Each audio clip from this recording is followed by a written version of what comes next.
సరే ఇది మీరేనా ఇది? నేనే మీరే కదా? నేను మంచిగా సూటు, బూటు యేసుకునేటటువంటి రమణమూర్తి ఎందుకు ఈ పంచ, కుర్తాలకు వచ్చేసిండ్రు అంటే? అంటే బాబాసాహెబ్ అంబేద్కర్ కోట్లు మానేసి లాస్ట్ లో పంచలు వేసుకున్నాడు. గాంధీ గారు కోట్లు వేసుకునేవాడు, టై వేసుకున్నాడు. తర్వాత అన్ని మానేసి అర్థం ఉన్నాడు వేరేగా. ఏముంది దాంట్లో? నేను ఆ సంస్థతోటి ఏదైతే నేను ఒక వ్యాపార సంస్థకి నేను మేనేజింగ్ డైరెక్టర్గా చైర్మన్గా ఉండేవాడిని. నేను ఆల్మోస్ట్ 10 ఏళ్ళు దాటిపోయింది నేను రిజైన్ చేసి. అంతకుముందు నుంచి కూడా నేను వాస్తవంగా ఈ గడ్డం పెంచడంలో ఏమి మతం కానీ, రిచువల్ కానీ, తంతు కానీ, ఇది ఎవరిని మోసం చేయడం ఏమైనా 10 ఏళ్ళకి పడుతుంది ఇలాంటి గడ్డలు పెంచాలంటే. 10 ఏళ్ళు కూర్చుని కుట్రలు చేయలేరు మీరు.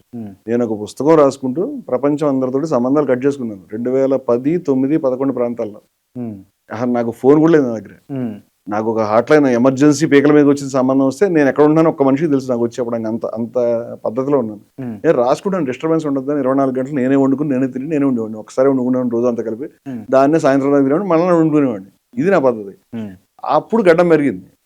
అప్పుడు ఫస్ట్ టైం ఇంత ఇలా పెరగడం. ఎక్కడ దాకా పెరుగుతుంది చూద్దామని వదిలేశాను నేను. ఆ తర్వాత నేను వెళ్ళి కట్ చేసుకుని మళ్ళీ అది పెరగడం, ఈ టైం కూడా కలిసి వచ్చింది. నేను ఇప్పటికి కూడా 18-20 గంటలు పనిచేస్తాను. ఈ టైం కలిసి వచ్చింది ఉంచుకున్నాను తప్పితే దీంట్లో ఏమైనా మతం లేదు, ఏమి తంతు లేదు. నేను బార్బర్ని పిలిపిస్తా, చేయించుకుంటాను. నేను బార్బర్ని పిలిపించుకోలేక కాదు, నాకు కంఫర్టబుల్ గానే ఉంది, సమయం కలిసి వచ్చింది చెప్పాను. ఇప్పుడు కూడా అది సమాధానం చెప్తాను. బార్బర్ ఇప్పుడు కూడా సమయం తీసుకోకుండా ఇలా మాయం వేసి తీసేయలేడు కదా. ఆ సమయం కలిసి వచ్చింది, బాగానే ఉంది, ఇది కంఫర్టబుల్ గా ఉంది అని ఉంచుకున్నాను. వేరే వేషం వేద్దాను కదా. అప్పుడు కూడా నాకు గడ్డం ఉండేది, ఆ ఫోటోలో కూడా గడ్డం ఉంది.